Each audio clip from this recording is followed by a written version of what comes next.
السلام عليكم ورحمة الله وبركاته. بسم الله والحمد لله والصلاة والسلام على أشرف رسول الله وعلى آله وصحبه الله. ആദരണീയനായ അധ്യക്ഷൻ SKSF-ന്റെ മേഖല പ്രസിഡന്റ് ഇമ്പിജിക്കോയ തങ്ങൾ അവരുടെ ഇവിടെ പ്രാർത്ഥന നിർവഹിച്ച എൻ്റെ ബഹുമാന്യ സഹപ്രവർത്തകൻ SKSF-ന്റെ ജില്ലാ പ്രസിഡന്റ് സിദ്ദീഖ് ബദരി, ഇവിടെ നമുക്ക് മുഖ്യ പ്രഭാഷണം നടത്തുന്നതിനു വേണ്ടി സന്നിഹിതനായ ആദരണീയനായ നൗഷാദ് ബാക്കവി അവരുടെ, വേദിയിൽ സന്നിഹിതരായ പ്രിയപ്പെട്ട നാസർ കടവല്ലൂർ, ബഹുമാന്യരായ അഷ്റഫ് കോക്കൂർ, CM മുഹമ്മദ് ഷരീഫ് ദാരിമി തുടങ്ങിയ വേദിയിലെ ആദരണീയരായ പണ്ഡിതന്മാരെ, പൗരപ്രമുഖരെ, ഈ മഹാസംഗമത്തിൽ സമ്മേളിച്ച പ്രിയപ്പെട്ട രക്ഷിതാക്കളെ, സഹോദരി സഹോദരന്മാരെ, യുവജന വിദ്യാർത്ഥി സുഹൃത്തുക്കളെ, സന്തോഷ നിർഭരമായ ഒരു വലിയ ചടങ്ങിനാണ് നാം സാക്ഷ്യം വഹിച്ചുകൊണ്ടിരിക്കുന്നത്. ജീവകാരുണ്യ പ്രവർത്തന മേഖലയിൽ കേരളത്തിലെ SKSF-ന്റെ മേഖലാ കമ്മിറ്റികൾക്കിടയിൽ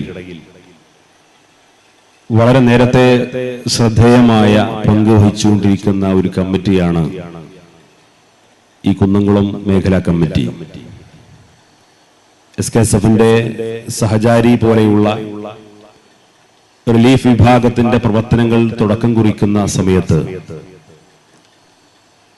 ജില്ലാ കമ്മിറ്റികൾക്ക് കീഴിലെങ്കിലും ഒരു ആംബുലൻസ് സംവിധാനം ആരംഭിക്കുന്നതിനെ കുറിച്ച് ചർച്ച ചെയ്യപ്പെടുന്ന കാലത്ത് തന്നെ ഒരു മേഖലാ കമ്മിറ്റി തന്നെ ആ ദൗത്യം ഏറ്റെടുത്ത് നടപ്പിലാക്കി എന്നത് ഞങ്ങൾ പലപ്പോഴും സംഘടനാ രംഗത്ത് ചർച്ച ചെയ്യപ്പെടുന്ന ഒരു സംഗതിയാണ്. അതിനുശേഷം വളരെ സുന്ദരമായ ഒരു ഭവനം ഒരു പാവപ്പെട്ട കുടുംബത്തിന് നിർമ്മിച്ചു നൽകുക വഴി വലിയൊരു സന്ദേശമാണ് നമ്മുടെ സംഘടനാ പ്രവർത്തകർ നമുക്ക് നൽകുന്നത്. ഇതൊക്കെ ചില പ്രതീകങ്ങളാണ്. നമുക്കറിയാം, നാട്ടിലെ കഷ്ടപ്പെടുന്ന, പ്രയാസപ്പെടുന്ന എല്ലാ ആളുകളുടെയും പ്രയാസങ്ങൾ ഏറ്റെടുത്തുകൊണ്ട് നിർവഹിക്കാൻ ഒരുപക്ഷെ ഒരു സംഘടനക്ക് സാധിച്ചു കൊള്ളണമെന്നില്ല. ഇതേപോലെ ചില പ്രതീകങ്ങളിലൂടെ, ചില സന്ദേശങ്ങളിലൂടെ നമുക്കൊക്കെ വലിയ പ്രചോദനമായിട്ടാണ് ഇത്തരത്തിലുള്ള സംരംഭങ്ങൾ ഈ സംഘടനയുടെ പ്രവർത്തനത്തിന്റെ ഭാഗമായി SKSF-ന്റെ കുന്നംകുളം മേഖലാ കമ്മിറ്റി ഇവിടെ നിർവഹിച്ചിട്ടുള്ളത് എന്ന് ആമുഖമായി സൂചിപ്പിക്കാൻ ഞാൻ ഉദ്ദേശിക്കുകയാണ്. ഈ നന്മ നിറഞ്ഞ ഈ ദൗത്യം വിജയിപ്പിച്ചെടുക്കുന്നതിന് വേണ്ടി ഒരുപാട് ആളുകൾ അധ്വാനിച്ചിട്ടുണ്ടാവും. സാമ്പത്തിക സൗകര്യങ്ങൾ ചെയ്തുകൊണ്ട് മാത്രമല്ല, മനസ്സുകൊണ്ടും കർമ്മം കൊണ്ടും അവരുടെ വാക്കുകൊണ്ടും പ്രാർത്ഥന കൊണ്ടുമൊക്കെ ഒരുപാട് ഇതിനെ വിജയിപ്പിക്കാൻ വേണ്ടി പ്രവർത്തിച്ചിട്ടുള്ള, മനസ്സുകൊണ്ട് കൊതിച്ചിട്ടുള്ള ഒരുപാട് ആളുകൾ, ഒരുപാട് സഹോദരി സഹോദരന്മാരുടെ നല്ല നല്ല മനസ്സിന്റെ തേട്ടത്തിന്റെ ഉത്തരമാണ് ഇതേപോലെയുള്ള സംഗമങ്ങളിലൂടെ ഉദ്ഘാടനം ചെയ്യപ്പെടുന്നത്. അങ്ങനെ ഓരോ അർത്ഥത്തിലും ദൗത്യങ്ങൾ നിർവഹിച്ചവർക്കെല്ലാം അള്ളാഹു അർഹമായ പ്രതിഫലം നൽകുമാറാകട്ടെ എന്ന് ആമുഖമായി പ്രാർത്ഥിക്കുകയാണ്. നിങ്ങൾക്കിടയിൽ ഒരു ദീർഘമായ പ്രസംഗത്തിന്റെ സമയമല്ല ഇത് എന്നെനിക്കറിയാം. സമസ്ത കേരള ജമിയത്തുലമയെ പോലെയുള്ള കേരളത്തിൽ ഏകദേശം കർമ്മരംഗത്ത് ഒരു നൂറ്റാണ്ടിനോട് അടുത്തുകൊണ്ടിരിക്കുന്ന ഈ മഹിതമായ പ്രസ്ഥാനത്തെക്കുറിച്ച് പ്രത്യേകമായ ഒരു പരിചയപ്പെടുത്തലിന്റെ ആവശ്യമില്ല. ആ സംഘടനയുടെ ആഹ്വാനങ്ങൾക്കും താക്കീതുകൾക്കും വിധേയമായി കേരളത്തിലെ വിദ്യാർത്ഥി യുവജനങ്ങളെ വളർത്തിക്കൊണ്ടുവരാനും ആ വിദ്യാർത്ഥി യുവജനങ്ങൾ ഈ സമസ്ത കേരള ജമിയത്തിലും ഉയർത്തിപ്പിടിക്കുന്ന ആശയാദർശങ്ങൾക്ക് വിധേയമായി പുതിയ തലമുറയെ പഠിപ്പിക്കാനും പരിശീലിപ്പിക്കാനും കഴിയുന്ന രീതിയിലുള്ള വലിയൊരു ദൗത്യമാണ് സംഘടനാ രംഗത്ത് ഈ പ്രസ്ഥാനം നിർവഹിച്ചുകൊണ്ടിരിക്കുന്നത്. നമുക്കറിയാം, ആശയപരമായി വളരെ കലുഷിതമായ ഒരു സാഹചര്യത്തിലാണ് ഇന്ന് കേരളത്തിലെ മുസ്ലിം സമൂഹം മുന്നോട്ട് പോയിക്കൊണ്ടിരിക്കുന്നത്. ഇന്ന് കേരളത്തിൽ ഏറ്റവും കൂടുതൽ ചർച്ച ചെയ്യപ്പെടുന്ന ഒരു വിഷയം, എല്ലാവരും ഇസ്ലാമിനെ കുറിച്ച് അന്വേഷിച്ചുകൊണ്ടിരിക്കുന്നു, എല്ലാവരും ഇസ്ലാമിനെ കുറിച്ച് പഠിക്കാൻ താല്പര്യപ്പെട്ടുകൊണ്ടിരിക്കുന്നു. ഓരോ വിവാദങ്ങൾ നമ്മുടെ സമൂഹത്തിലേക്ക് ഇറക്കിവിട്ടുകൊണ്ട് ആ വിവാദത്തിന്റെ പിറകെ മുസ്ലിം സംഘടനകളും മുസ്ലിം നേതാക്കന്മാരും മുസ്ലിം പ്രഭാഷകന്മാരും എഴുത്തുകാരും ഒക്കെ ആ വിവാദത്തിന്റെ പുറകെ സഞ്ചരിക്കുകയും പലപ്പോഴും വിവാദങ്ങൾക്ക് വേണ്ടി സമയം ചെലവഴിക്കാനും അതിനുവേണ്ടി നമ്മുടെ ഊർജവും പണവും സമ്മേളനങ്ങളും ചെലവഴിക്കാനും വേണ്ടി സമയം കളയുമ്പോൾ പലപ്പോഴും ഈ സമുദായത്തിന്റെ ക്രിയാത്മകമായ പങ്കാളിത്തം നിർവഹിക്കാൻ സമയം ലഭ്യമാകാതെ പോകുന്ന സാഹചര്യങ്ങൾ പലപ്പോഴും ഉണ്ടാകാറുണ്ട്. ഇത്തരത്തിലുള്ള ഒരു സാമൂഹ്യ സാഹചര്യം നമ്മുടെ കേരളത്തിലെ മതസംഘടനാ രംഗത്ത് കടന്നു വന്ന സാഹചര്യത്തെ തിരിച്ചറിഞ്ഞുകൊണ്ടാണ് വിദ്യാഭ്യാസ രംഗത്തും അതേപോലെ പ്രബോധന രംഗത്തും ജീവകാരുണ്യ പ്രവർത്തന രംഗത്തും ആരോഗ്യ മേഖലയിലും അങ്ങനെ സമൂഹം ഇന്ന് ആവശ്യപ്പെടുന്ന മേഖലകളിലെല്ലാം ഒരു സംഘടനയുടെ പരിമിതിക്കകത്തു നിന്നുകൊണ്ട് എന്തെല്ലാം നമുക്ക് ചെയ്യാൻ സാധിക്കും, അതിനുവേണ്ടി നമ്മുടെ ചെറുപ്പക്കാരന്റെ, വിദ്യാർത്ഥിയുടെ, നമ്മുടെ രക്ഷിതാക്കളുടെ, നമ്മുടെ സംഘടനാ പ്രവർത്തകരുടെ കർമ്മശേഷിയെ ഏതർത്ഥത്തിൽ ഉപയോഗപ്പെടുത്താൻ സാധിക്കുമെന്ന് പരീക്ഷിച്ച് വിജയിച്ച ഒരു പ്രസ്ഥാനം എന്ന രീതിയിലുള്ള ഉദാഹരിക്കപ്പെടാവുന്ന ഒരു സംഘടനയാണ് SKSF-ലൂടെ മനസ്സിലാക്കി തരുവാൻ സാധിക്കുന്നത്. ഇന്ന് നമുക്കറിയാം, നമ്മുടെ നാട്ടിൽ ഇസ്ലാമിനെ ഇന്റർനെറ്റിലൂടെ അന്വേഷിച്ചുകൊണ്ട് കണ്ടെത്തി അവർ സ്വയം പരിചയപ്പെട്ട ഒരു ഇസ്ലാമുമായി ജീവിക്കാൻ താല്പര്യപ്പെട്ടതിന്റെ പരിണിത ഫലമാണ് 21 ആളുകൾ കുടുംബസമേതം മറ്റു രാജ്യത്തേക്ക് യാത്ര ചെയ്തുകൊണ്ട് ഇവിടെയൊന്നും സുരക്ഷിതമായി ഇസ്ലാം ഇല്ല എന്ന് സ്വയം തീരുമാനിച്ചുകൊണ്ട് രക്ഷപ്പെട്ടതായ വാർത്ത പുറത്തു വന്നിട്ടുള്ളത്. നമ്മൾ ആലോചിക്കണം, ഇവിടെ ഇസ്ലാമിനെ പഠിക്കാൻ സൗകര്യങ്ങൾ, സംവിധാനങ്ങളുണ്ട്. അതിനെക്കുറിച്ച് സംശയങ്ങൾ ഉണ്ടായിക്കഴിഞ്ഞാൽ സംശയം നിവാരണം നടത്താൻ യോഗ്യരായ പ്രാമാണികരായ പണ്ഡിതന്മാർ നമ്മുടെ നാടുകളിലുണ്ട്. മുസ്ലിം സമൂഹവുമായി ബന്ധപ്പെട്ട മതപരമായ വിഷയങ്ങളിൽ എന്ത് തർക്കവിതർക്കങ്ങൾ ഉണ്ടായാലും അവിടെയെല്ലാം സമസ്ത കേരള ജമിയത്തിലും ആധികാരികമായ ഒരു തീർപ്പ് കൽപ്പിക്കപ്പെട്ടാൽ അതിനെ ചോദ്യം ചെയ്യാൻ മാത്രം പ്രാമാണികമായ മറ്റൊരു പ്രസ്ഥാനം പോലും ഇല്ലാത്ത വിധം വളരെ ആർജവത്തോടുകൂടി മതരംഗത്ത് പ്രത്യേകിച്ച് വിശ്വാസപരമായും കർമ്മപരമായും കേരളത്തിലെ മുസ്ലിം സമുദായം ഏതു വഴിയിലൂടെ ചിന്തിക്കണം, ഏത് വഴിയിലൂടെ മുന്നോട്ട് പോകണമെന്ന് ആധികാരികമായി പറയാനും അത് പ്രചരിപ്പിക്കാനും അത് പഠിപ്പിക്കാനും പരിശീലിപ്പിക്കാനും കഴിയുന്ന ആ ദൗത്യം നിർവഹിച്ച ഒരു സംഘടനയാണ് സമസ്ത കേരള ജമിയത്തുൽ ഉലമ. ഇത് നമ്മൾ ഒരു സംഘടനാ വേദിയിൽ വെച്ചുകൊണ്ട് അഹങ്കാരത്തിന്റെ ഭാഷയിൽ സംസാരിക്കുന്നതല്ല.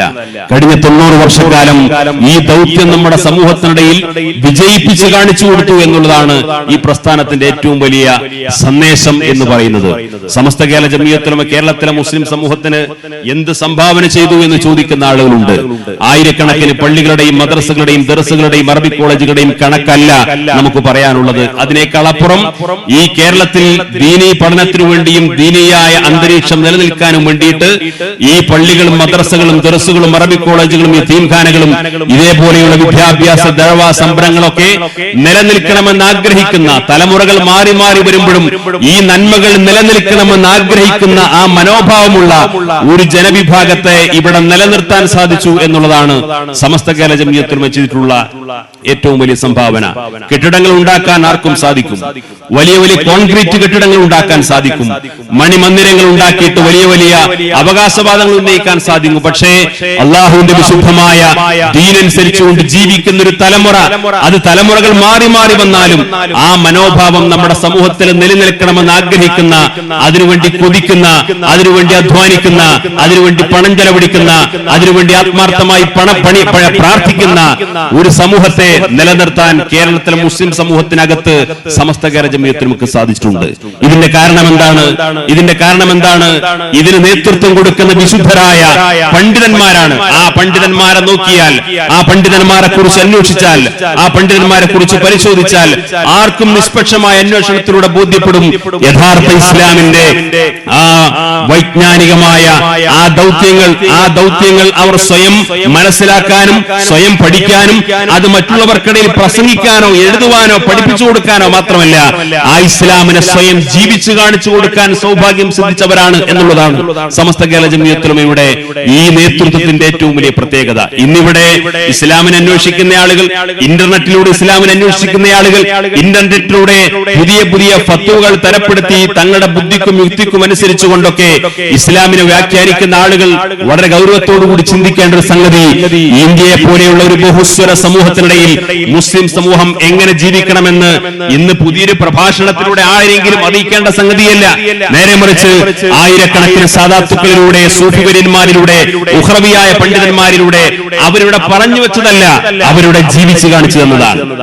ഹിന്ദു, മുസ്ലിമും ക്രിസ്ത്യാനിയും, മതമുള്ളവനും മതമില്ലാത്തവനും വ്യത്യസ്ത ജാതികളും ഉപജാതികളുമായി കഴിഞ്ഞുകൊണ്ടിരിക്കുന്ന ഒരു സമൂഹത്തിനിടയിൽ ഒരു മുസ്ലിം, ഒരു ഇസ്ലാമിക വിശ്വാസി അവന്റെ വിശ്വാസവും സംസ്കാരവും നിലനിർത്തിക്കൊണ്ട് അവൻ എങ്ങനെ ജീവിക്കണമെന്ന് അവർ ജീവിച്ചു കാണിച്ചു തന്നതല്ല. നമ്മുടെ ഈ തൊട്ടടുത്തുള്ള മഹാനായ ബുളിയൻകൂട് ഉമർ ഖാദി ഖദ്ദസല്ലാഹു സിറഹുൽ അസീസ് ഇവിടെ ഒരു സമൂഹത്തിൽ ജീവിച്ച വ്യക്തിയാണ്. ദീർഘകാലം ഇവിടെ ആത്മീയമായ ആ കൈവഴികളിലൂടെ ജീവിക്കാൻ സമയം കണ്ടെത്തിയെന്ന് മാത്രമല്ല, ആ ആത്മീയമായ ചൈതന്യത്തോടുകൂടി ജീവിക്കുമ്പോൾ തന്നെ ഇവിടുത്തെ സാമൂഹികമായ അവസ്ഥകളോട്, ഇവിടുത്തെ രാഷ്ട്രീയമായ ചുറ്റുപാടുകളോട്, ഇവിടുത്തെ ബഹുമത സമൂഹത്തോടൊക്കെ വളരെ ക്രിയാത്മകമായി സംവദിച്ചുകൊണ്ട് തന്നെ തന്റെ വിശ്വാസവും സംസ്കാരവും മുറുകെ പിടിച്ചുകൊണ്ട് ജീവിക്കാൻ സാധിക്കുമെന്നാണ് അവരിവിടെ ജീവിച്ചു കാണിച്ചു തന്നിട്ടുള്ളത്. ആ പാരമ്പര്യത്തിലൂടെയാണ് മമ്പ്രന്തങ്ങൾ ജീവിച്ചു പോയത്, ആ പാരമ്പര്യത്തിലൂടെയാണ് വരക്കൽ മുല്ലക്കോയത്തങ്ങൾ ജീവിച്ചു പോയത്, ആ പാരമ്പര്യത്തിലൂടെയാണ് മഹാനായ ശംസുൽ ജീവിച്ചു പോയത്, ആ പാരമ്പര്യത്തിലൂടെയാണ് ഇന്ന് സമസ്ത കേരള ജമിയത്തുൽ ഉലമയുടെ പണ്ഡിതന്മാർ മുന്നോട്ട് പോയിക്കൊണ്ടിരിക്കുന്നത്. നമ്മൾ ആലോചിക്കണം, പ്രവാചകർ സ്വല്ലല്ലാഹു അലൈഹി വസല്ലം തങ്ങളുടെ വിടവാങ്ങൽ പ്രഭാഷണത്തിൽ അവിടെ കൂടിയ ലക്ഷക്കണക്കിന് സ്വഹാബത്തിനോട് ഈ വിശുദ്ധമായ ദീൻ ഇവിടെ പൂർത്തീകരിച്ചിരിക്കുന്നു എന്ന് പ്രവാചകർ സ്വല്ലല്ലാഹു അലൈഹി വസല്ലം തങ്ങൾ പറഞ്ഞു വെച്ചപ്പോ അവിടെ ഹാജരില്ലാത്ത ആളുകൾക്ക് ഈ സത്യസന്ദേശം എത്തിച്ചു കൊടുക്കണമെന്ന് പറയുമ്പോ നമ്മൾ ആലോചിക്കണം, അവർ പ്രവാചകർ സ്വല്ലല്ലാഹു അലൈഹി വസല്ലം തങ്ങൾ അവിടെ കൂടിയ സ്വഹാബത്തിന് ഏൽപ്പിച്ചു കൊടുത്തത് എന്താണ്? ഇന്ന് പറയുന്നുണ്ടല്ലോ, ഖുർആനിലുണ്ടോ? ഖുർആനിൽ ആധികാരികമായിട്ട് തെളിയിക്കാൻ കഴിയുമോ എന്ന് ചോദിക്കുന്ന ആളുകൾ, ചെറുപ്പക്കാർ, പുതിയ വിദ്യാർത്ഥികൾ വളരെ ഗൗരവത്തിൽ ചിന്തിക്കണം. അവിടെ കൂടി 1 ലക്ഷത്തോളം വരുന്ന സ്വഹാബത്തിന് മുമ്പിൽ 1 ലക്ഷത്തോളം വരുന്ന മുസ്ഹഫിന്റെ വിശുദ്ധ ഖുർആന്റെ കോപ്പികൾ അച്ചടിച്ചു വെച്ചിട്ട് നിങ്ങൾ പോകുമ്പോ എല്ലാവരും ഒരു കോപ്പി ഖുർആനുമായിട്ട് പോയിക്കോ, നിങ്ങൾ എത്തിപ്പെടുന്ന പ്രദേശങ്ങളിൽ അവിടെ പോയിട്ട് ഈ ഖുർആന്റെ ആയത്തുകൾ അർത്ഥം വെച്ചുകൊണ്ട് ഇസ്ലാമിനെ പഠിപ്പിച്ചു കൊടുത്തോ എന്നല്ല പറഞ്ഞത്. നേരെ മറിച്ച് 23 വർഷക്കാലം പ്രവാചകർ സ്വല്ലല്ലാഹു അലൈഹി വസല്ലം തങ്ങളുടെ ഗുരുമുഖത്ത് നിന്ന് ദീനിനെ അനുഭവിച്ചു പഠിച്ച ആ സ്വഹാബത്തിനെ പ്രവാചകൻ നക്ഷത്ര സമാനമായിട്ടാണ് ലോകത്ത് പരിചയപ്പെടുത്തിയത്. അവരെ വഴികാട്ടികളായിട്ടാണ് പരിചയപ്പെടുത്തിയത്. ആ സ്വഹാബത്തിന്റെ മുമ്പിൽ ഒരു ഗ്രന്ഥവും കൊടുത്തിട്ടില്ല, ഒരു ഏടും കൊടുത്തിട്ടില്ല, ഒരു പ്രമാണവും കൊടുത്തിട്ടില്ല. നേരെ മറിച്ച് പ്രവാചകന്റെ 23 വർഷക്കാലത്തെ ആ വിശുദ്ധമായ ആ ഇസ്ലാമികമായ ജീവിതം എന്താണ് ഖുർആൻ എന്ന് ജീവിച്ചു കാണിച്ചതെന്ന ആ പ്രവാചകർ സ്വല്ലല്ലാഹു അലൈഹി വസല്ലം തങ്ങളുടെ ജീവിതം കണ്ടുകൊണ്ടാണ് അവർ മറ്റുള്ള പ്രദേശങ്ങളിൽ പോയിട്ട് പ്രസംഗിക്കാൻ വേണ്ടിയിട്ടല്ല അവർ പോയത്, ലഘുലേഖ കൊടുക്കാൻ വേണ്ടിയിട്ടല്ല അവർ പോയത്, ലേഖനങ്ങൾ എഴുതാനല്ല അവർ പോയത്. അവർ മറ്റു സമൂഹത്തിന് മുമ്പിൽ പോയിട്ട് ഇസ്ലാം എന്താണെന്ന്, ഖുർആൻ എന്താണെന്ന്, പ്രവാചകൻ മുഹമ്മദ് മുസ്തഫ സ്വല്ലല്ലാഹു അലൈഹി വസല്ലം തങ്ങളുടെ സംസ്കാരം എന്തെന്ന് അവർ ജീവിച്ചു കാണിച്ചു കൊടുത്തു. ആ ജീവിച്ചു കാണിച്ചു കൊടുത്തിട്ടുള്ള ആ മഹിതമായ മാതൃക പിൻപറ്റുന്ന ഒരു പണ്ഡിത സഭയാണ് ഇന്നും സമസ്ത കേരള ജമിയത്തുൽ ഉലമ. ആ പ്രസ്ഥാനത്തിന് നേതൃത്വം കൊടുക്കുന്ന ആളുകൾ അവർ വാചാലമായി പ്രഭാഷണം നടത്തുന്നവരല്ല, അവർ നിരന്തരമായി ലേഖനങ്ങൾ എഴുതിയിട്ട് വലിയ വായനക്കാരെ സൃഷ്ടിക്കുന്ന, അനുവാചകരെ ആവേശം കൊള്ളിക്കുന്നവരല്ല. നേരെ മറിച്ച് സാത്വികരായി ജീവിച്ചുകൊണ്ട് എന്താണ് ഇസ്ലാം എന്ന് ഇന്നും ജീവിച്ചു കാണിച്ചു കൊടുക്കുന്ന ഒരു കണ്ണിയാണ് ഇന്നും സമസ്ത കേരള ജമിയത്തുൽ ഉലമയിൽ നമുക്ക് കാണാൻ സാധിക്കുന്നത്. അതുകൊണ്ട് ആ മഹിതമായ പ്രസ്ഥാനം എന്ന് പറയുന്നത് ഇവിടെ ഇന്ന് നമ്മൾ കേട്ടുകൊണ്ടിരിക്കുന്ന തർക്കങ്ങൾക്കപ്പുറം, വിവാദങ്ങൾക്കപ്പുറം, ചർച്ചകൾക്കപ്പുറം അള്ളാഹുവിന്റെ വിശുദ്ധമായ ദീനിന്റെ അതിന്റെ യഥാർത്ഥമായ മാർഗത്തെ ഈ സമൂഹത്തിന് മുമ്പിൽ ഈ കാലത്ത് പുതിയ സമൂഹത്തെ പഠിപ്പിച്ചു കൊടുക്കാനും പരിശീലിപ്പിക്കാനും അതോടൊപ്പം മുസ്ലിം ഉമ്മത്തിന്റെ ഈമാനിന് കാവൽ നിൽക്കുക എന്ന വലിയ ദൗത്യമാണ് ഈ പ്രസ്ഥാനം നിർവഹിച്ചുകൊണ്ടിരിക്കുന്നത്. ആ സംഘടനയെ, ആ നേതൃത്വത്തിന്റെ ആഹ്വാനങ്ങൾക്കും താക്കീതുകൾക്കും വിധേയമായി ഒരു മഹല്ല് സംവിധാനത്തിന് മുന്നോട്ട് പോകാൻ സാധിച്ചാൽ, ഒരു മുസ്ലിം കുടുംബത്തിന് മുന്നോട്ട് പോകാൻ സാധിച്ചാൽ, വൈയക്തികമായി എനിക്കും നിങ്ങൾക്കും മുന്നോട്ട് പോകാൻ സാധിച്ചാൽ നമ്മുടെ ഈമാൻ രക്ഷപ്പെടുമെന്നാണ് നമ്മൾ തിരിച്ചറിയേണ്ടത്. അവിടെയാണ്. കാരണം സമസ്ത കേരള ജമിയത്തുൽ ഉലമയല്ലാത്ത ഈ ഒരു മതസംഘടനകളെയും ഒരു വിശകലനത്തെ ഞാൻ മുതിരുന്നില്ല. പക്ഷേ നിഷ്പക്ഷമായി നിങ്ങൾക്ക് അന്വേഷിക്കാം, നിങ്ങൾക്ക് പഠിക്കാം, നിങ്ങൾക്ക് പഠിച്ചാൽ തിരിച്ചറിയാൻ സാധിക്കും. ആ പ്രസ്ഥാനങ്ങളെല്ലാം രൂപം കൊള്ളുന്ന കാലത്ത് കേരളത്തിലെ മുസ്ലിം സമൂഹത്തിന് മുമ്പിൽ എന്താശയമാണോ ഇവിടെ പരിചയപ്പെടുത്തിയത്, എന്താദർശത്തിന് വേണ്ടിയിട്ടാണ് ഞങ്ങൾ തുടക്കം കുറിക്കുന്നതെന്ന് പറഞ്ഞത്, അതിൽ നിന്നും ഏറെ വ്യത്യസ്തമോ വൈരുദ്ധ്യമോ ആയിട്ടുള്ള ആശയങ്ങളാണ് അവരിന്ന് സമൂഹത്തോട് പറഞ്ഞുകൊണ്ടിരിക്കുന്നത്. അങ്ങനത്തെ ഒരു ദുരവസ്ഥ സമസ്തയുടെ 91 വർഷകാലത്തിനിടയിൽ ഈ പ്രസ്ഥാനത്തിനുണ്ടായിട്ടില്ല. അങ്ങനത്തെ ഒരു ദുരവസ്ഥ ഈ പ്രസ്ഥാനത്തിനുണ്ടായിട്ടില്ല. ആ പ്രസ്ഥാനത്തിന്റെ ചരിത്രത്തിൽ ആ പ്രസ്ഥാനം നൽകിയിട്ടുള്ള ഒരു പ്രസ്താവന, ഒരു ഫത്വ, ഒരു തീരുമാനം, ഒരു പ്രഖ്യാപനം, മതപരമായ കാര്യത്തെ സമൂഹത്തോട് പറഞ്ഞ ഏതെങ്കിലും ഒരു കാര്യം സമസ്ത കേരള ജമിയത്തുൽ ഉലമ പിൻവലിച്ചു എന്ന് ഇന്നുവരെ എതിരാളികൾക്ക് പോലും ചൂണ്ടിക്കാണിക്കാൻ സാധിക്കാത്ത വിധം ആധികാരികമായി ഈ പ്രസ്ഥാനത്തിന് മുന്നോട്ട് പോകാൻ സാധിക്കുന്നത് എന്തുകൊണ്ടാണ്? അത് ഒരു ഭൂരിപക്ഷം ആളുകൾ കൂടി തീരുമാനിക്കുന്ന യോഗ തീരുമാനമല്ല. അത് ആ നാട്ടിലെ ആളുകളുടെ താല്പര്യവും തൃപ്തിയും അനുസരിച്ചുകൊണ്ട് തീരുമാനിക്കുന്ന കാര്യമല്ല. അതേതെങ്കിലും സമ്പന്നന്റെയോ രാഷ്ട്രീയക്കാരന്റെയോ മുതലാളിയുടെയോ സ്വാധീനത്തിന് വഴങ്ങി തീരുമാനമെടുക്കുന്ന ഒരു സഭയല്ല. അതിനേക്കാൾ അപ്പുറം വൈയക്തികമായ ആലോചനകൾക്കും ചിന്തകൾക്കും അപ്പുറം അള്ളാഹുവിന്റെ വിശുദ്ധമായ ദീനിന്റെ പ്രമാണങ്ങൾക്ക് വിധേയമായി മാത്രം ഉമ്മത്തിനോട് സംസാരിക്കുന്നു എന്നുള്ളതാണ് ഈ പ്രസ്ഥാനത്തിന്റെ അതിനേറ്റവും വലിയ പ്രത്യേകത. ഇതിന് സമാനമായ ഒരു മതപരമായ, വിശ്വാസപരമായ, കർമ്മപരമായി ഒരു ഉമ്മത്തിനെ നയിക്കുന്ന ഒരു പ്രസ്ഥാനത്തെ, ഒരു നേതൃത്വത്തെ നമുക്ക് എവിടെ ചൂണ്ടിക്കാണിക്കാൻ സാധിക്കും? ആ പ്രസ്ഥാനത്തിന്റെ വിദ്യാർത്ഥി യുവജന വിഭാഗമായി കേരളത്തിൽ ലക്ഷക്കണക്കിന് ചെറുപ്പക്കാർ ഒരുമിച്ച് കൂട്ടി വിദ്യാഭ്യാസ രംഗത്തും ജീവകാരുണ്യ പ്രവർത്തന മേഖലയിലും പ്രബോധന മേഖലയിലും ഈ സമൂഹം ഇന്നത്തെ ചുറ്റുപാടിൽ കൊതിക്കുന്നത് എന്തോ അവർക്കെല്ലാം അവരെ അവിടെ സ്പേസ് ഉണ്ടാക്കി കൊടുത്തുകൊണ്ട് പ്രവർത്തിക്കാൻ കഴിയുന്ന വിപുലമായ ഒരു പ്രവർത്തന രീതിയാണ് ഈ പ്രസ്ഥാനം ആവിഷ്കരിച്ചിട്ടുള്ളത്. ഈ പ്രസ്ഥാനത്തിൽ രാഷ്ട്രീയമായി വ്യത്യസ്തമായി ചിന്തിക്കുന്ന ആളുകൾ പ്രവർത്തിക്കുന്നുണ്ടാവും. ഇവിടെ സ്വാഗത പ്രസംഗത്തിൽ പറഞ്ഞു, നമുക്ക് മലബാർ ഭാഗത്ത് ഒരു പക്ഷേ നമ്മുടെ മലപ്പുറവും കോഴിക്കോടും കണ്ണൂരും ജില്ലകളിലൊക്കെ ഒരുപക്ഷെ മുസ്ലിം സമൂഹത്തിൽപ്പെട്ട ഏറ്റവും കൂടുതൽ ആളുകൾ കൂടുതലുള്ള രാഷ്ട്രീയ പ്രസ്ഥാനവുമായി ബന്ധപ്പെട്ട് അവിടെയുള്ള പ്രവർത്തകർ ഒരുപക്ഷെ ആ പ്രദേശങ്ങളിൽ ഉണ്ടാവാം. മറ്റു പ്രദേശങ്ങളിൽ ചെന്നു കഴിഞ്ഞാൽ അവിടെ കൂടുതൽ രാഷ്ട്രീയ പാർട്ടി ഏതാണോ സജീവമായി പ്രവർത്തിക്കുന്നത് അവർ രാഷ്ട്രീയമായി അത്തരം ചിന്താഗതികൾ ഉള്ളുമ്പോൾ ഉള്ള സമയത്ത് തന്നെ അവർ മതരംഗത്ത് സമസ്ത കേരള ജമിയത്തുൽ ഉലമയുടെ തീരുമാനം പ്രതീക്ഷിക്കുന്ന സാഹചര്യം നമുക്ക് കാണാൻ സാധിക്കും. അതുകൊണ്ട് ഏതെങ്കിലും ഒരു പ്രസ്ഥാനത്തെ, ഒരു രാഷ്ട്രീയ പ്രസ്ഥാനത്തിന്റെ ഏതെങ്കിലും ഒരു രാഷ്ട്രീയമായ ചിന്താഗതികൾ വെച്ച് പുലർത്തുന്ന ആളുകളുടെ ഒരു മതവേദിയാണെന്ന് തെറ്റിദ്ധരിപ്പിച്ചുകൊണ്ട് ഈ പ്രസ്ഥാനത്തെ അങ്ങനെ ചുരുക്കിക്കൊണ്ടുവരാനൊക്കെയുള്ള ചില ശ്രമങ്ങൾ അല്ലെങ്കിൽ അത്തരത്തിലുള്ള തെറ്റിദ്ധാരണകൾ പ്രചരിക്കുന്ന സാഹചര്യങ്ങളൊക്കെ നമ്മുടെ നാടുകളിലുണ്ട്. നമ്മളെ സംബന്ധിച്ചിടത്തോളം എല്ലാ രാഷ്ട്രീയ പാർട്ടികളും അവർ ഈ രാജ്യത്ത് ജനാധിപത്യ സംവിധാനം അനുസരിച്ചുകൊണ്ട് ഈ രാജ്യത്തോട് സേവനം ചെയ്യാൻ, രാജ്യത്തെ ജനങ്ങളോട് സേവനം ചെയ്യാൻ ബാധ്യസ്ഥരാണ് എന്നതിനേക്കാൾ അപ്പുറം രാജ്യത്തെ ഒരു പ്രബല ന്യൂനപക്ഷം എന്ന നിലയിൽ ഈ രാജ്യത്തെ മുസ്ലിം സമൂഹത്തിന്റെ അവകാശങ്ങൾ, ഈ സമൂഹത്തിന്റെ എല്ലാവിധ ഭരണഘടനാപരമായി സമൂഹത്തിനു വേണ്ടിയിട്ടുള്ള മുഴുവൻ കാര്യങ്ങളും ചെയ്തു തരുന്ന തലത്തിലേക്ക് മുഴുവൻ രാഷ്ട്രീയ പാർട്ടികൾക്കും അവരവരുടേതായിട്ടുള്ള പങ്കാളിത്തം വഹിക്കാൻ സാധിക്കുമെന്ന് പ്രതീക്ഷിക്കുന്നവരും ആ പങ്കാളിത്തം അവരിൽ നിന്നൊക്കെ പ്രതീക്ഷിക്കുന്ന രീതിയിലാണ് പലപ്പോഴും നമ്മുടെ സംഘടനാപരമായ നിലപാടുകൾ പോലും പോകാറുള്ളത്. നിങ്ങൾക്കറിയാം, ഈ 90 വർഷക്കാല ചരിത്രത്തിൽ ഇന്നുവരെ ഏതെങ്കിലും രാഷ്ട്രീയ പാർട്ടിയെ പരാജയപ്പെടുത്തണമെന്ന് സമസ്ത പറയാറില്ല, ഏതെങ്കിലും ഒരു പാർട്ടിയെ വിജയിപ്പിക്കണമെന്ന് പറയാറില്ല, ഏതെങ്കിലും സ്ഥാനാർത്ഥിയെ വിജയിപ്പിക്കണമെന്ന് പറയാറില്ല. അങ്ങനെ ചരിത്രം സമസ്തയുടെ ഒരു ചരിത്രത്തിലും ആർക്കും ചൂണ്ടിക്കാണിക്കാൻ സാധിക്കില്ല. പക്ഷേ എന്നാൽ രാഷ്ട്രീയ പാർട്ടിയെ സംബന്ധിച്ചിടത്തോളം, രാഷ്ട്രീയ പാർട്ടികളെ സംബന്ധിച്ചിടത്തോളം മുസ്ലിം സമൂഹത്തിൽ മഹാഭൂരിപക്ഷം ആളുകൾ വിശ്വാസപരമായും കർമ്മപരമായും മതരംഗത്ത് അവരുടെ അത്താണിയായി കാണുന്ന സമസ്ത കേരള ജമിയത്തുൽ ഉലമയെ ആദരിക്കാനും ബഹുമാനിക്കാനും അവരൊക്കെ താല്പര്യം കാണിക്കുന്നു എന്ന് പറയുന്നത് ഈ സമസ്ത കേരള ജമിയത്തുൽ ഉലമയുടെ ഔന്നിത്യമാണ് സൂചിപ്പിക്കുന്നത്. ഈ പ്രസ്ഥാനത്തിന്റെ അതിന് നേതൃത്വത്തെ ആദരിക്കാനും ബഹുമാനിക്കാനും എല്ലാവരും മുന്നോട്ട് വരുന്നു എന്നുള്ളത് ഇത് സ്വാഭാവികമായി കാണുന്ന സംഗതിയാണ്. മാത്രമല്ല, മതരംഗത്ത് ഇത്തരം കാര്യങ്ങൾ നിർവഹിക്കപ്പെടുമ്പോൾ തന്നെ ഈ സമൂഹത്തിൽ രാജ്യത്ത് നടന്നുകൊണ്ടിരിക്കുന്ന ഏത് വിഷയങ്ങളോടും ക്രിയാത്മകമായി പ്രതികരിക്കുന്ന ഒരു പശ്ചാത്തലവും ചരിത്ര പാരമ്പര്യവുമാണ് ഈ പ്രസ്ഥാനത്തിനുള്ളത്. നമ്മുടെ രാജ്യത്ത് സ്വാതന്ത്ര്യ സമരം നടക്കുന്ന കാലം പോലും നമ്മളെ സമസ്ത കേരള ജമിയത്തുൽ ഉലമ രൂപീകരിക്കപ്പെടുന്നത് ബ്രിട്ടീഷുകാർ രാജ്യം ഭരിച്ചുകൊണ്ടിരിക്കുന്ന സമയത്താണ്. സ്വാതന്ത്ര്യ സമരം നടക്കുന്ന കാലത്ത് പോലും എന്തിനധികം ചരിത്രത്തിൽ കാണാം, 1920കളിൽ മഹാത്മാഗാന്ധിജിയും മൗലാന ഷൗക്കത്തലിയും ഖിലാഫത്ത് പ്രസ്ഥാനത്തിന്റെ പ്രചരണത്തിന് വേണ്ടിയിട്ട് കോഴിക്കോട് കടപ്പുറത്ത് വന്നിട്ട് സമ്മേളനം നടത്തുമ്പോ കേരളത്തിൽ മലബാറിൽ ആദ്യത്തെ ഖിലാഫത്ത് സമ്മേളനം നടക്കുന്നു. ആ ഖിലാഫത്ത് സമ്മേളനത്തിന്റെ സംഘാടകരുടെ ചരിത്രം പരിശോധിച്ചാൽ അവിടെ പ്രമാണികരായിട്ടുള്ള രണ്ട് പണ്ഡിതന്മാരെ കാണാൻ സാധിക്കും.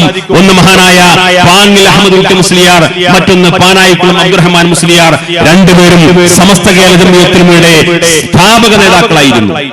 ആ കോഴിക്കോട്ടെ ഖിലാഫത്ത് സമ്മേളനത്തിന് സംഘാടകരായിട്ട് വന്നത് സമസ്തയുടെ നേതാക്കന്മാരായിരുന്നു. അവർ സ്വീകരിച്ചാനയിച്ച നേതാക്കളായിരുന്നു മഹാത്മാഗാന്ധിജിയും മൗലാന ഷൗക്കത്തിലും രാജ്യത്തിന്റെ അന്നത്തെ അവസ്ഥകൾക്കനുസരിച്ചുകൊണ്ട് ബ്രിട്ടീഷ് വിരുദ്ധ പോരാട്ടത്തിൽ പണ്ഡിതന്മാർക്ക് പണ്ഡിതന്മാർക്ക് അവരുടേതായ ദൗത്യം നിർവഹിക്കാനുണ്ടെന്ന തിരിച്ചറിവാണ് അവർ ആ ദൗത്യത്തിനു വേണ്ടി പരസ്യമായി രംഗപ്രവേശനം നൽകിയത്. പരസ്യമായി ഇവർ പ്രഭാഷണത്തിനു വേണ്ടി രംഗത്ത് വന്നത്.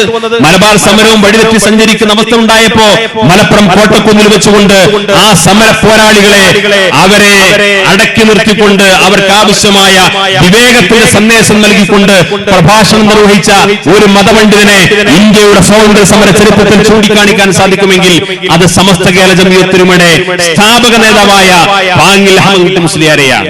ഞാൻ പറഞ്ഞു വരുന്ന ദീർഘമായിട്ട് സംസാരിക്കുന്നില്ല. രാജ്യത്തിന്റെ ചുറ്റുപാടുകൾക്കനുസരിച്ചുകൊണ്ട് സമസ്ത ഓരോരോ വിഷയങ്ങളിൽ ഇടപെടാറുണ്ട്. ഏക സിവിൽ കോഡ് വിഷയം വരുമ്പോ സമസ്തക്കതിൽ കാഴ്ചപ്പാടുണ്ട്. ഇവിടെ ഏക സിവിൽ കോഡ് നടപ്പാക്കണമെന്ന് പറയുമ്പോ സമസ്തക്കതിൽ കാഴ്ചപ്പാടുണ്ട്. മുസ്ലിം വ്യക്തി നിയമം പരിഷ്കരിക്കണമെന്ന് വാദിക്കുന്ന ആളുകൾ വരുമ്പോ അവിടെ സമസ്തക്ക് കാഴ്ചപ്പാടുണ്ട്. ഇവിടെ ഗോവധം നിരോധിക്കണമെന്ന് പറഞ്ഞുകൊണ്ട് മനുഷ്യനെ പച്ചക്ക് ചുട്ടി ചാമ്പലാക്കുമ്പോ സമസ്ത കേരള ജംഇയ്യത്തുലമക്കതിൽ കാഴ്ചപ്പാടുണ്ട്. ഞാൻ ആ ഭാഗം കൂടുതൽ വിശദീകരിക്കുന്നില്ല. നമ്മുടെ ജനാധിപത്യ സമൂഹത്തിൽ ജീവിക്കുമ്പോ, ഒരു ബഹുമത സമൂഹത്തിൽ ജീവിക്കുമ്പോ ഇവിടെ ഇന്ന് പുതിയ തലമുറയെ ഒരു വിഭാഗം പഠിപ്പിക്കാനും വേണ്ടി ശ്രമിക്കുന്നത് ഇന്ത്യയിൽ ഒരു സുരക്ഷിത ഇസ്ലാം ഒരിക്കലും നമുക്ക് ലഭ്യമല്ല.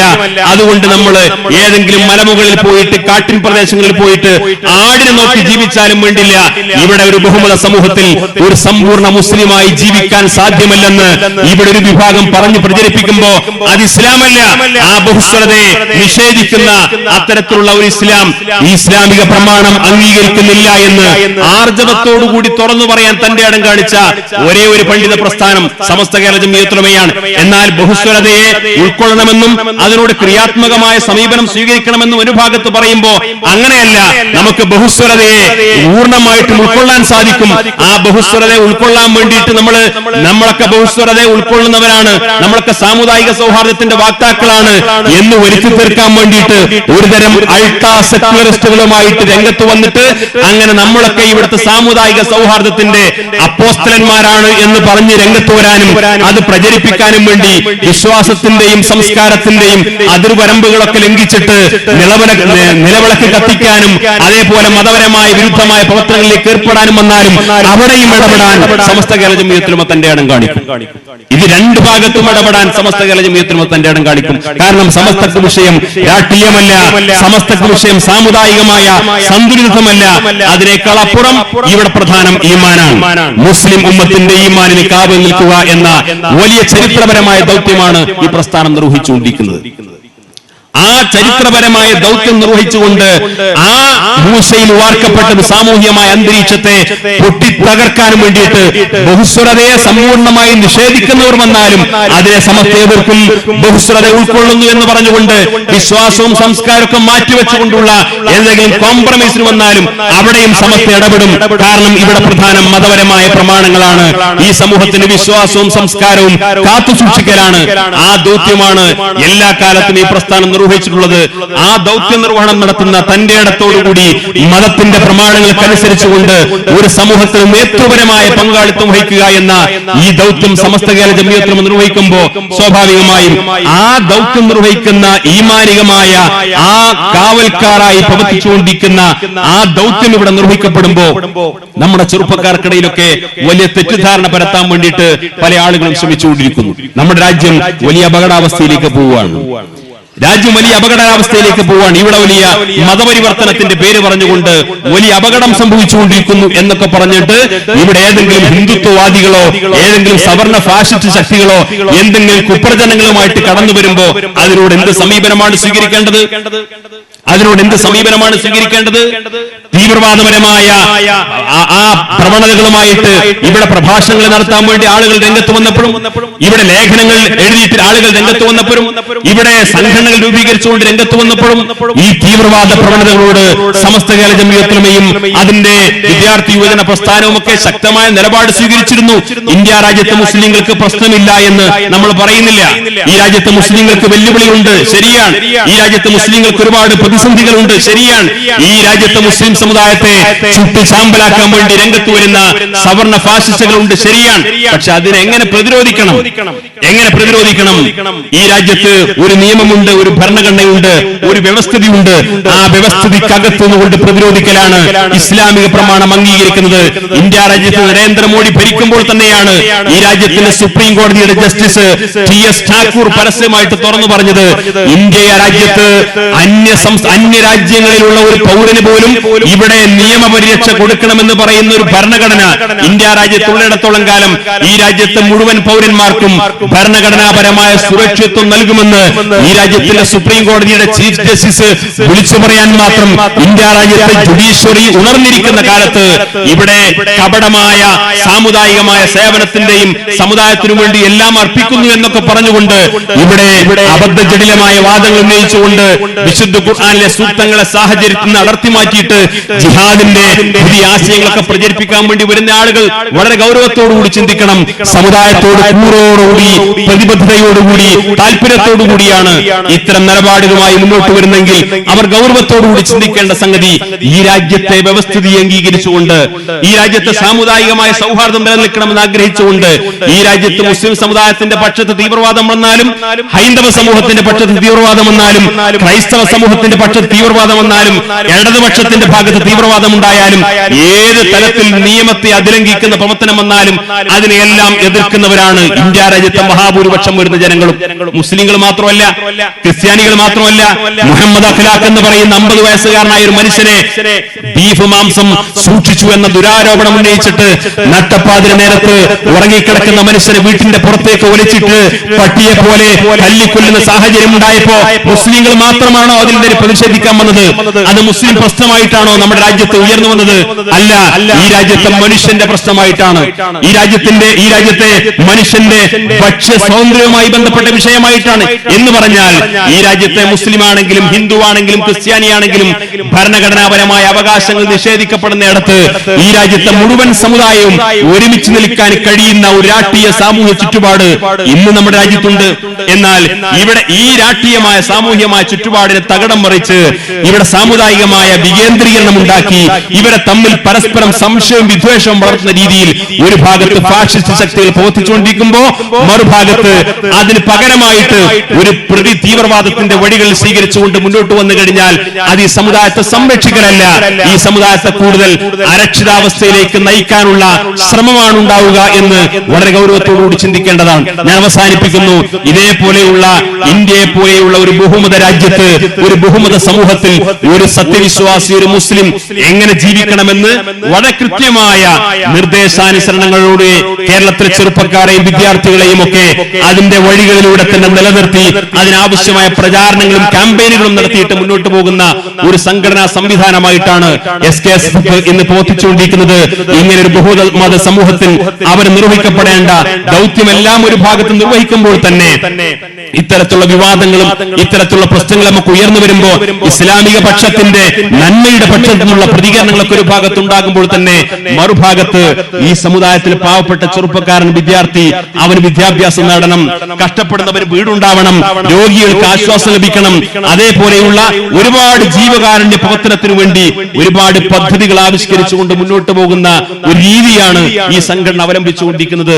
10 വർഷം മുമ്പാണ് ഒരുപക്ഷെ ഇന്ന് കേരളത്തിലെ ഒരു വിദ്യാർത്ഥി സംഘടനയുടെ ചരിത്രത്തിൽ മാത്രമല്ല ഇന്ന് സർക്കാർ മേഖലയിൽ പോലും ഒരുപക്ഷെ ഒരു അത്ഭുതമായിട്ട് പറയാവുന്ന ഒരു സംഗതിയാണ് സഹചാരി എന്ന് പറയുന്ന ഒരു ചെറിയ തുടക്കത്തിന് ഈ പ്രസ്ഥാനത്തിന്റെ പ്രാരംഭമായ ചില ആലോചനകൾ നടന്നത്. നിർധനരായ ആയിരക്കണക്കിന് രോഗികൾ എവിടെ ആശുപത്രിയിൽ ചെന്നാലും ഒരുപാട് കഷ്ടപ്പെടുന്ന വേദന അനുഭവിക്കുന്ന രോഗികൾ, മരുന്ന് വാങ്ങാൻ കാശില്ലാതെ, ചികിത്സയ്ക്ക് കാശില്ലാതെ, ലബോറട്ടറിയിൽ പോയാൽ ബില്ലടക്കാൻ പ്രയാസപ്പെടുന്ന, ഡയാലിസിസ് ചെയ്യാൻ പ്രയാസപ്പെടുന്ന കിഡ്നി രോഗികൾ, ക്യാൻസർ കൊണ്ട് പ്രയാസപ്പെടുന്ന രോഗികൾ, ഇവരെല്ലാം ചികിത്സക്ക് പണം ലഭ്യമാകാതെ അവരൊക്കെ ആരോഗ്യപരമായ ഒരുപാട് പ്രശ്നങ്ങൾ സങ്കീർണമാകുന്ന നൂറുകണക്കിന് ആയിരക്കണക്കിന് കാഴ്ചകൾ ദിനേന നമ്മൾ കേട്ടുകൊണ്ടിരിക്കുന്നു, കണ്ടുകൊണ്ടിരിക്കുന്നു. ഇതിനൊരു പരിഹാരമായി ഒരു വിദ്യാർത്ഥി സംഘടനയാണെങ്കിലും അതിന്റെ പരിമിതിക്കകത്തുനിന്നുകൊണ്ട് എന്തെങ്കിലും ചെറിയ ചില നീക്കങ്ങൾ നടത്താമല്ലോ എന്ന ആലോചനയുടെ ഭാഗമായിട്ടാണ് 10 വർഷം മുമ്പ് ഈ സംഘടന സഹചാരി എന്ന് പറയുന്ന ചെറിയൊരു പദ്ധതിക്ക് തുടക്കം കുറിച്ചത്. കേരളത്തിലെ മുഴുവൻ പള്ളികൾക്ക് മുമ്പിലും SKSF-ന്റെ പ്രവർത്തകന്മാർ ബക്കറ്റ് കളക്ഷൻ നടത്തിയിട്ട് ഒരു കേരളത്തിൽ മുഴുവൻ പള്ളികൾക്ക് മുമ്പിലും ബക്കറ്റ് കളക്ഷൻ നടത്തിയിട്ട് ആ വർഷം ആദ്യത്തെ വർഷം ഈ സംഘടനക്ക് കിട്ടിയത് കേവലം 4 ലക്ഷം രൂപയാണ്. 4 ലക്ഷം രൂപ. കാരണം എന്താ, ഒരു വിദ്യാർത്ഥി സംഘടനയൊക്കെ റിലീഫ് പ്രവർത്തനം നടത്തിയാൽ അതൊക്കെ എത്രത്തോളം മുന്നോട്ട് പോകാൻ സാധിക്കുമെന്നതിനെ കുറിച്ചുള്ള നമുക്ക് തന്നെയുള്ള ആശങ്ക, നമ്മുടെ ആളുകൾ തന്നെ ആശങ്കപ്പെട്ടിരുന്നു. SKSF സഹചാരി എന്ന് പറഞ്ഞുകൊണ്ട് രോഗികളെ ചികിത്സിക്കാൻ സഹായം കൊടുക്കുന്നു എന്ന് വാർത്ത പറഞ്ഞു കഴിഞ്ഞാൽ ഒരുപാട് അപേക്ഷകൾ വരും. ഒരുപാട് അപേക്ഷകൾ വന്നു കഴിഞ്ഞാൽ നിങ്ങൾക്ക് അവർക്ക് കാശ് കൊടുക്കാൻ ഉണ്ടാവില്ല. അതുകൊണ്ട് ആലോചിച്ച് ചെയ്യണം എന്നൊക്കെ പറഞ്ഞപ്പോഴും ഉസ്താദുമാരുടെയും തങ്ങന്മാരുടെയും ഒക്കെ പൊരുത്തത്തോടുകൂടി ആശീർവാദത്തോടുകൂടി ഇങ്ങനെ ദൗത്യത്തിന് തുടക്കം കുറിച്ചു. പക്ഷേ ഈ സംഘടന ഒരു റമദാനിലെ ആദ്യത്തെ വെള്ളിയാഴ്ച കിട്ടുന്ന ആ നാണയത്തുട്ടുകൾ ശേഖരിച്ച് കിട്ടുന്ന പണം എത്രയാണോ അത് അവിടെ വരുന്ന മുഴുവൻ അപേക്ഷകർക്കും ഒരു കൊല്ലം കൊണ്ട് കൃത്യമായി കൊടുത്ത് പൂർത്തീകരിക്കുന്ന ഒരു ദൗത്യം നിർവഹിച്ചപ്പോ നമുക്കറിയാം, ഏതൊരു പാവപ്പെട്ടവന്റെ കയ്യിലും കഷ്ടപ്പെടുന്ന രോഗിയുടെ കയ്യിലും ഒരു 500 രൂപ കിട്ടിയാൽ 1000 രൂപ കിട്ടിയാൽ ആ കാശ് മുറുക്കി പിടിച്ചുകൊണ്ട് അൽഹംദുലില്ലാ എന്ന് ഹൃദയം തുറന്നുകൊണ്ട് പറയുന്ന ആ ഒരൊറ്റ വാചകം മാത്രം മതി. അതാണ് ഇതിന്റെ എല്ലാ വിജയത്തിന്റെ നിദാനം എന്ന് തിരിച്ചറിഞ്ഞതിന്റെ പ്രതിഫലനമാകാം ആദ്യത്തെ വർഷം കേവലം 4 ലക്ഷം രൂപ കൊണ്ട് തുടങ്ങിയ ഈ പദ്ധതി ഇന്ന് അല്ലാഹുവിന്റെ മഹത്തായ അനുഗ്രഹത്താൽ 10 വർഷം തികയുമ്പോ ഇക്കഴിഞ്ഞ റമദാനിലെ ആദ്യത്തെ വെള്ളിയാഴ്ചയോടുകൂടി ഈ സഹചാരി പദ്ധതിയിലേക്ക് ഈ രാജ്യത്തെ ജനങ്ങൾ, ഈ നാട്ടിലെ ജനങ്ങൾ, നിസ്വാർത്ഥരായ ആളുകൾ ഇവരെ കയ്യിൽ കാശ് ഏൽപ്പിച്ചു കഴിഞ്ഞാൽ പാവപ്പെട്ട രോഗികൾക്ക്, അർഹതപ്പെട്ട രോഗികൾക്ക് സമയബന്ധിതമായി സത്യസന്ധമായി എത്തിച്ചു കൊടുക്കുമെന്ന് വളരെ കൃത്യമായി സ്വയം തിരിച്ചറിഞ്ഞ ഈ നാട്ടിലെ ജനങ്ങൾ ഈ വർഷം 1 കോടി രൂപയാണ് ഒരൊറ്റ വെള്ളിയാഴ്ച കൊണ്ട് ഈ സംഘടനക്ക് ലഭ്യമായത്. ഇൻഷാ അല്ലാഹ് അടുത്ത റമദാൻ ആകുമ്പോഴേക്ക് ആ സംഖ്യ മുഴുവനായും കേരളത്തിലെ പാവപ്പെട്ട രോഗിയുടെ കൈകളിൽ എത്തിക്കാൻ ആവശ്യമായ പദ്ധതിയാണ് ഈ സംഘടന ആസൂത്രണം ചെയ്തത്. നമ്മൾ ചെയ്യുന്ന കാര്യങ്ങൾ ഇങ്ങനെ പെരുപ്പിച്ച് പറയാനല്ല ഞാനിത് പറയുന്നത്. പക്ഷെ ചെയ്ത കാര്യങ്ങൾക്ക് ഈ നാട്ടിലെ ജനങ്ങൾ നൽകുന്ന വലിയ വലിയ സ്വീകാര്യതയുടെ അടയാളം ഒരു ഉദാഹരണം മാത്രമായിട്ട് ഞാൻ സൂചിപ്പിച്ചതാണ്. ആ അർത്ഥത്തിൽ നമ്മുടെ സംഘടനാ രംഗത്ത് ഇന്ന് നിർവഹിച്ചുകൊണ്ടിരിക്കുന്ന ഒട്ടേറെ ജീവകാരുണ്യ പ്രവർത്തനങ്ങൾ, രാഷ്ട്രീയ പാർട്ടികളെ പോലെ ഞങ്ങൾ ചെയ്ത കാര്യങ്ങൾ ഇന്നതൊക്കെയാണ് എന്ന് പറഞ്ഞ് എണ്ണിപ്പറയുന്ന ഒരു ശീലം നമ്മുടെ സംഘടനാ രംഗത്ത് ഇല്ലാത്തതുകൊണ്ട് അതിന്റെ മറ്റു വിശദാംശങ്ങളിലേക്ക് ഞാൻ കടക്കുന്നില്ല. ചുരുക്കത്തിൽ ഇവിടെ വളർന്നു വരുന്ന ചെറുപ്പക്കാരുടെ, വിദ്യാർത്ഥികളുടെ, അവരുടെ കർമ്മശേഷിയെ മതബോധത്തിൽ ഊന്നിക്കൊണ്ട് അതിനെ വളർത്തിയെടുക്കാനും നമ്മുടെ മഹല്ല് കമ്മിറ്റികൾക്ക് വേണ്ട സഹായ സഹകരണങ്ങൾ ചെയ്യുന്ന, മദ്രസ കമ്മിറ്റികൾക്ക് ആവശ്യമായ സഹായ സഹകരണങ്ങൾ ചെയ്യുന്ന, ഓരോ നാട്ടിലെയും ദീനീ പ്രവർത്തനങ്ങൾക്ക് ആവശ്യമായിട്ടുള്ള മുഴുവൻ കാര്യങ്ങൾക്കും നേതൃത്വം കൊടുക്കുന്ന ഒരു സംവിധാനമായി ഇന്ന് SKSF ഓരോ മഹല്ലുകളിലും വളർന്നുകൊണ്ടിരിക്കുകയാണ്. അതിന് സമാനമായ, ഞാൻ ഈ പറഞ്ഞതിന്റെ സമാനമായ ഒരു ജീവിക്കുന്ന ഉദാഹരണമാണ് ഞാനിതൊന്നും വിശദീകരിക്കാത്ത ഈ അവസ്ഥയിൽ തന്നെ നിങ്ങൾക്ക് ഇവിടെ സ്വയം ബോധ്യമാകുന്നത്. ഒരു മേഖലാ കമ്മിറ്റി എന്നൊക്കെ പറഞ്ഞു കഴിഞ്ഞാൽ ഒരുപാട് തിരക്കുകളും ഒരുപാട് കഷ്ടപ്പാടുകളും ഒരുപാട് ജോലിയും പഠനമൊക്കെ നടത്തിക്കൊണ്ടിരിക്കുന്ന അത്തരം ചെറുപ്പക്കാർക്കിടയിൽ അവരിൽ നിന്ന് ഒരു പറ്റം സംഘം ഉയർത്തെഴുന്നേറ്റുകൊണ്ട് അവരിൽ ഒഴിവ് സമയത്തിന്റെ ഒരു വിഹിതം ഇവിടുത്തെ പാവപ്പെട്ട ആളുകളെ സഹായിക്കാൻ വേണ്ടിയിട്ട് സമയം കണ്ടെത്തി അവർ നടത്തിയിട്ടുള്ള അധ്വാനത്തിന്റെ പ്രതിഫലനമാണ് നമ്മൾ ഈ കണ്ടുകൊണ്ടിരിക്കുന്നത്. ഇവരെ ഇനി നിങ്ങൾ പ്രോത്സാഹിപ്പിക്കണം. പ്രോത്സാഹനം എന്ന് പറഞ്ഞാൽ അതിന് പണം കൊടുക്കുക എന്ന് മാത്രമല്ല അർത്ഥമുള്ളത്. അവർക്ക് ആവശ്യമായ ഉപദേശം കൊടുക്കാൻ നിങ്ങൾക്ക് സാധിക്കും. അവർക്ക് ആവശ്യമായ ഊർജം കൊടുക്കാൻ, ആത്മവിശ്വാസം കൊടുക്കാൻ, പ്രചോദനം കൊടുക്കാൻ, പ്രോത്സാഹനം കൊടുക്കാൻ, അവരുടെ പദ്ധതികളെല്ലാം സമ്പൂർണ്ണമായി വിജയിക്കാൻ നിങ്ങളൊക്കെ ഓരോ ദിവസവും പ്രാർത്ഥന നടത്തുമ്പോൾ ഇവരെ കൂടി ആ പ്രാർത്ഥന ഉൾപ്പെടുത്തുക എന്ന് പറയുന്ന ഒരു സത്യവിശ്വാസിയുടെ കടമ നമുക്ക് നിർവഹിക്കാൻ സാധിക്കും. ഈ നാടിലെ പാവപ്പെട്ട രോഗികളുടെ, കഷ്ടപ്പെടുന്നവരുടെ, പ്രയാസപ്പെടുന്നവരുടെയൊക്കെ കണ്ണീരൊപ്പാൻ സാധിക്കുന്ന ഒരു ദൗത്യം നമുക്ക് നിർവഹിക്കാൻ സാധിച്ചാൽ ആ ദൗത്യത്തിൽ ഏതെങ്കിലും ഒരർത്ഥത്തിൽ ആ സഹായത്തിനുള്ള ദൗത്യത്തിൽ നമുക്ക് പങ്കാളിത്തം വഹിക്കാൻ സാധിച്ചാൽ നാളെ റബ്ബിന്റെ കോടതിയിൽ വെച്ചുകൊണ്ട് അതിന്റെ ആശ്വാസം നമുക്ക് ലഭിക്കുമെന്നത് പ്രവാചകർ സ്വല്ലല്ലാഹു അലൈഹി വസല്ലം തങ്ങൾ നമ്മളെ പഠിപ്പിച്ചതാണ്. ആ സൗഭാഗ്യവാന്മാരിൽ അള്ളാഹു നാമേ വരെ ഉൾപ്പെടുത്തി അനുഗ്രഹിക്കുമാറാകട്ടെ.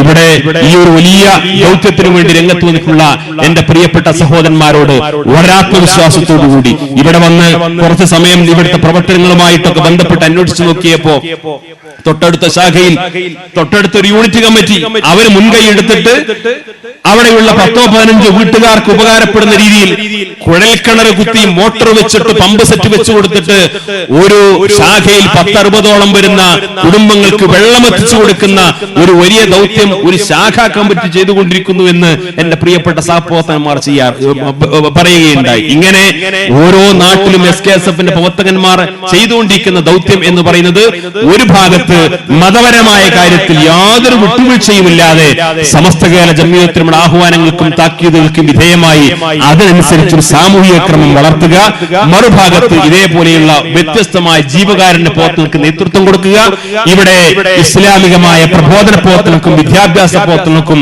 ആവശ്യമായിട്ടുള്ള സേവനങ്ങൾ അർപ്പിക്കുക.